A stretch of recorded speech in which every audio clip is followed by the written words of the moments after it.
Well, good morning.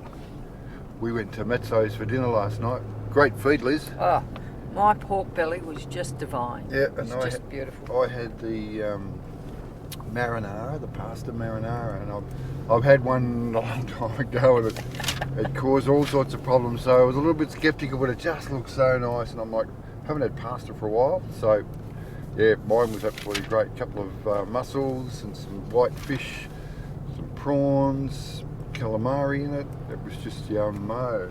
Service was a bit haphazard, but they were just absolutely smashed. And the thing is that they can't get staff. Their normal backpacker regime of, I guess, casual labour is just not here. So they are struggling a bit with staff. But we got through it in the end, sorted it all out.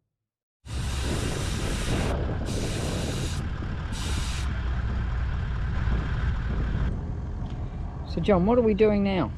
Just going, we're about to head up the Cape Levuc Road, and the boys were up here like a month ago, and they said there's some pretty nasty bits on it, like it isn't sealed all the way yet, not to where we're going, so we're just going to drop them from road pressures back down to what I had them on the other one, which was the 28 32s, and I'll do about 30 in the trailer to start with. But last time they came up here they didn't, and then they got up the road a little bit and had to stop and put them down. So it's just as easy to do it now before we get going.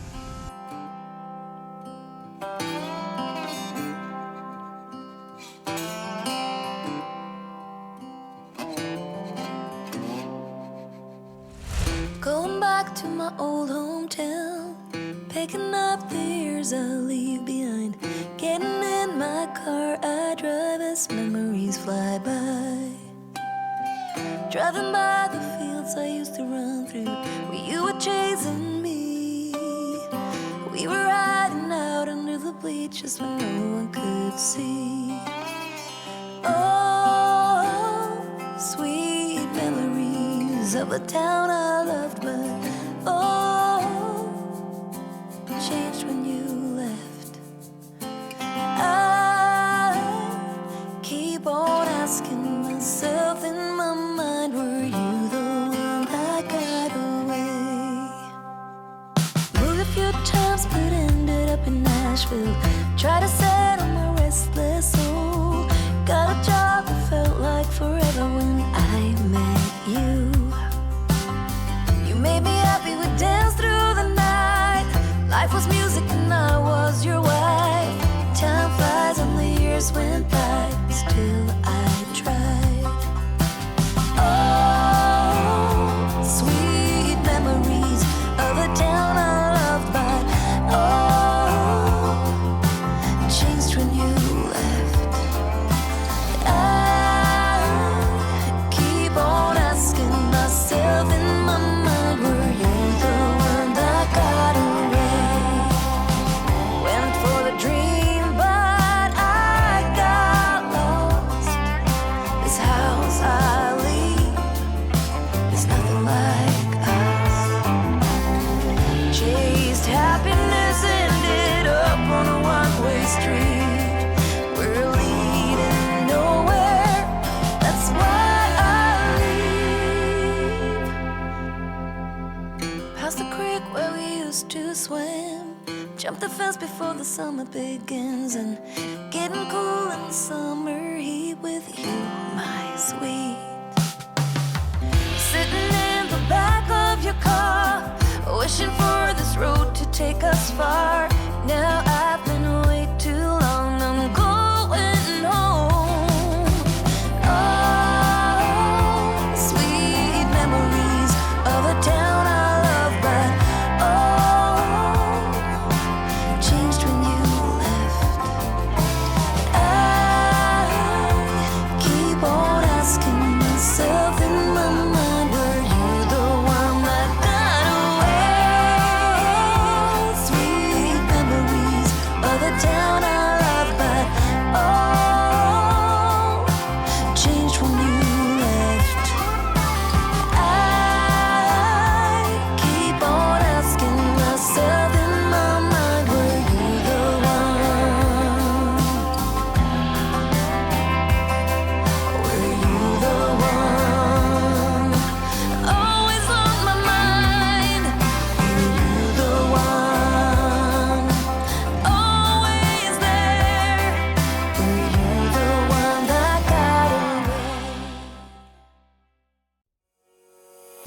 was knocked down, heard the countdown through the haze in the face of defeat, yeah.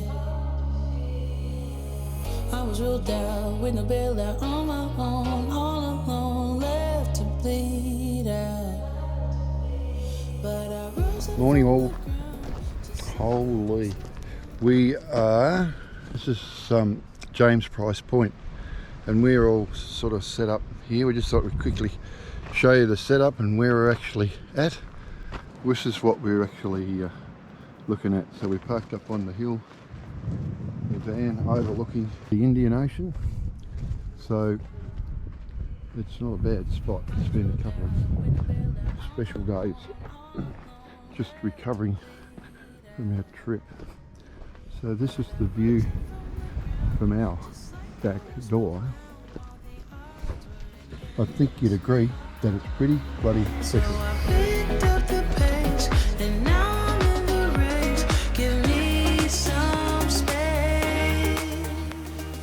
Walmatany, or James Price Point, is located 40 kilometres north of Broome. What a blast!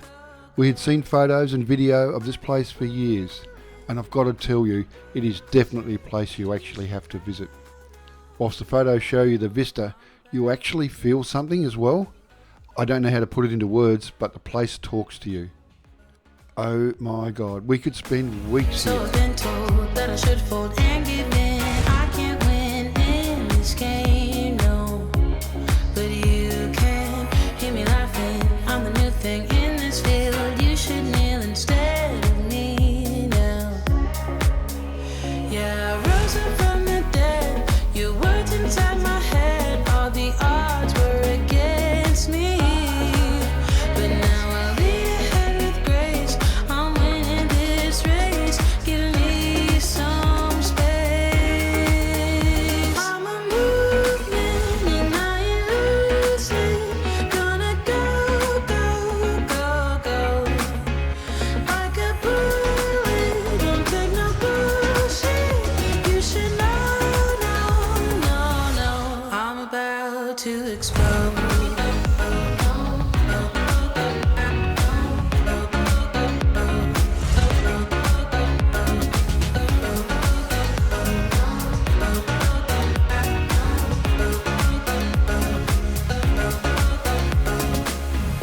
I ain't asking for permission, no. I don't have to say I'm sorry. I ain't staying in the background, no. 'Cause I don't need your worry. I'm a movement and I ain't losing. Gonna go, go, go, go. Like a bullet, don't take no bullshit. You should know, no, no, no. I'm about to explode.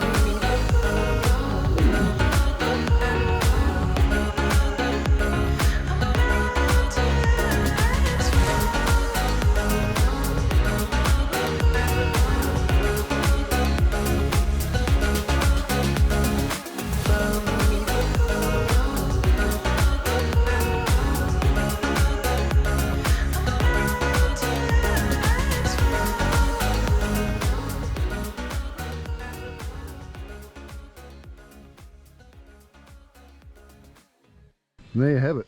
So this morning we're going to pack up from here, head up to Derby for what we hope to be another one of the highlights of our trip. So it seems that every day there is a highlight. Like last night we're sitting down, we're deciding what we're having for tea, and we've got the fire lit, and we were just going to do some chicken, spinach and pasta, and the people across the track from us camped up here, came over, and they'd caught themselves a massive, well not a massive big, but a fairly large Spanish mackerel, and they had more than enough, so they shared it. You know, we got enough for a feed, or actually we got enough for 2 feeds. So we got a feed we had last night, wrapped it in foil, capsicum, onion, tomato, put it up with the butter, put it in the wrapped it in the foil, put it on the grill on top of the barbecue. Fan-bloody-tastic. So, and also we've also got a feed to tuck in the freezer. So, as I said, it's a bloody highlight every day. All right. Well, until we catch up during the day, take care. See you soon. Some may not know that this piece of pristine coastline was under threat from oil and gas companies back in 2010, and they wanted to build a gas refinery here. An article I found read, "Resistance was futile. The forces for development were too powerful. It must be accepted and the impacts managed. It was going to happen regardless. There was no choice. Capitalise on the plan or perish was the catch cry." Then came the resistance. A campaign was launched in April of 2013. The company and their partners pulled out. And James Price Point was saved for travellers, explorers and fishermen to enjoy.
Morning Liz, morning guys, morning everybody. Well, we've woken this morning to a little bit of disappointment. The guy that we were doing a heli charter with, the heli-fish with, he's rung us and said that basically he's done 2 charters this week and never caught a fish. And that's because? That's because the water temperature's cooled down considerably in the last week and a bit.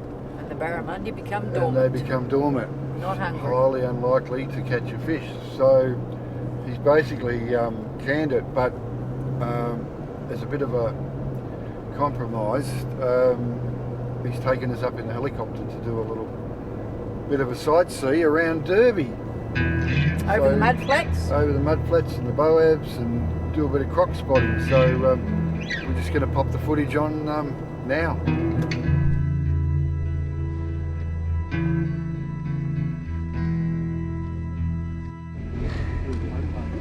Oh, geez, look at them.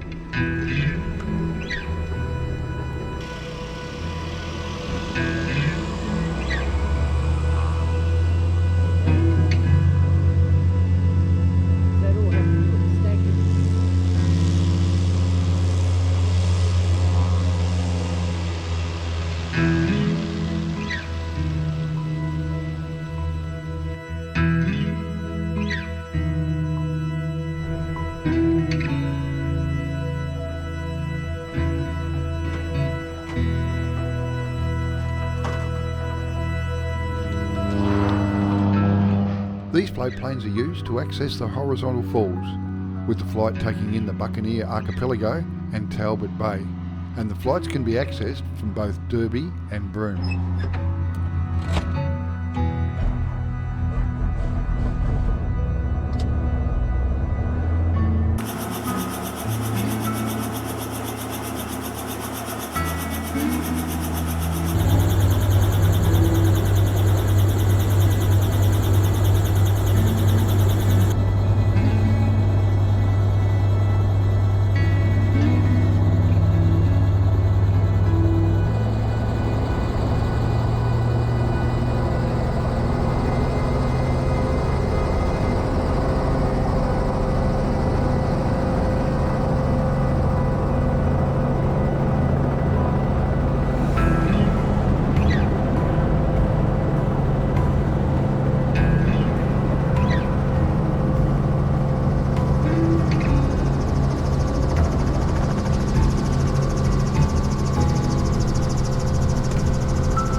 At about the halfway point of the trip, we landed so that Liz and I could change seats. This way, we both got to experience the magnificent view that the front of the chopper afforded. Bloody great bloke, Frenchie.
Viewed the wreck SS Colic as it was exposed at low tide.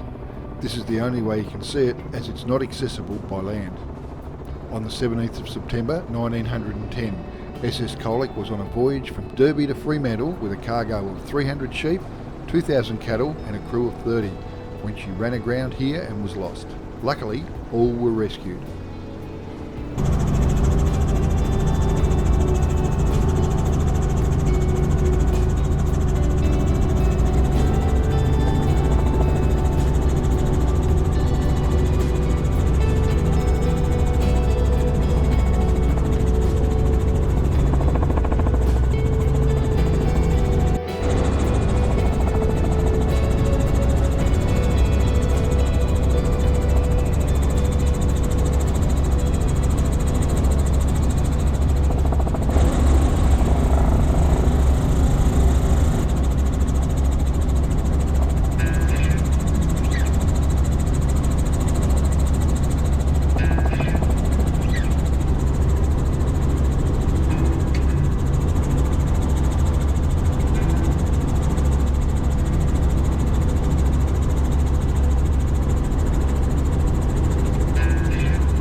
helicopters, Yeah. and Frenchie. And Frenchie, what a great guy. That was great. That was But it was amazing. yeah, it was amazing. Absolutely magnificent.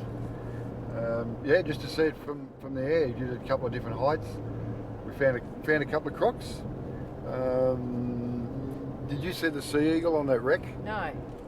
It's when we turned. I've got it. Yeah, like, good. I'm hoping, but I didn't see the sea eagle. no- So this afternoon, So since we're not barramundi fishing, we do that. This afternoon we're going to go to the mud crab races. We are. That'll be different. Yeah. All right. Well, we're going to go and have a look at the jetty and the wharf. Even though we've just seen it from the air. Seen it from the air. We'll see the other perspective, and then go back to camp. And we've got a couple of cameras that we need to get some footage of, because that should be pretty cool.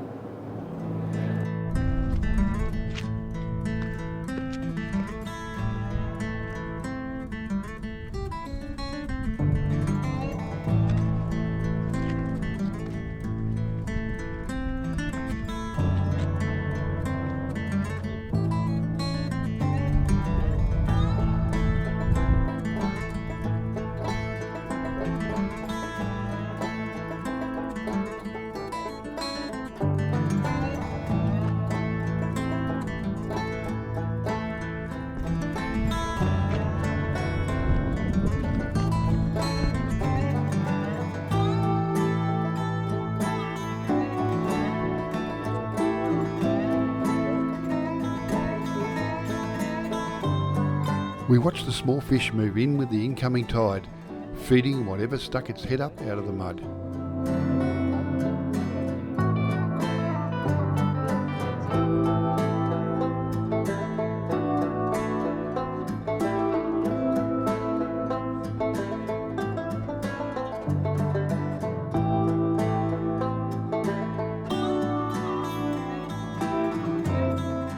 Remnants of the old jetty from years gone by.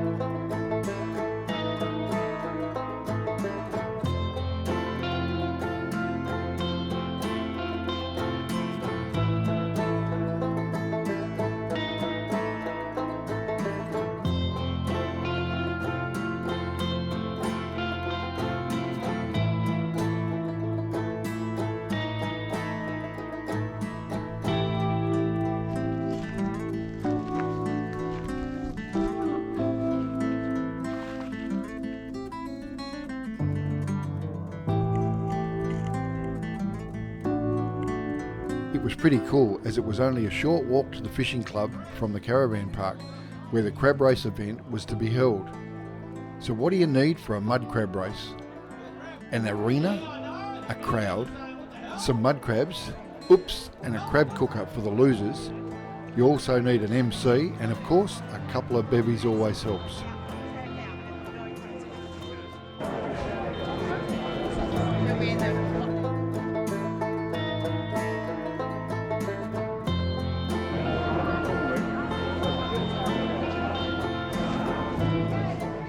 We purchased a couple of crabs, and you get to name them. So one we named Shiloh in the second race, and the other Chasing Sunsets was in the last event. Needless to say, neither one was a winner. So what happens to the winner? Well, he gets cooked up just the same as the losers.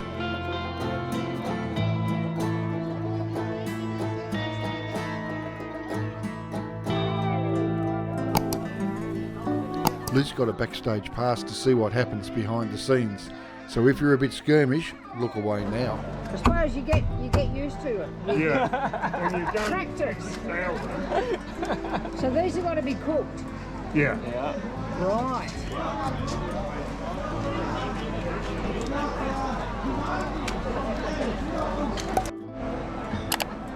Nice one.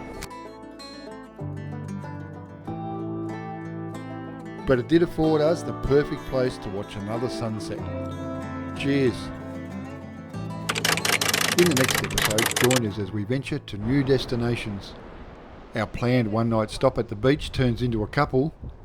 Then turning inland, we're treated to some absolutely spectacular scenery and find a camp that we share with thousands of noisy cockatoos.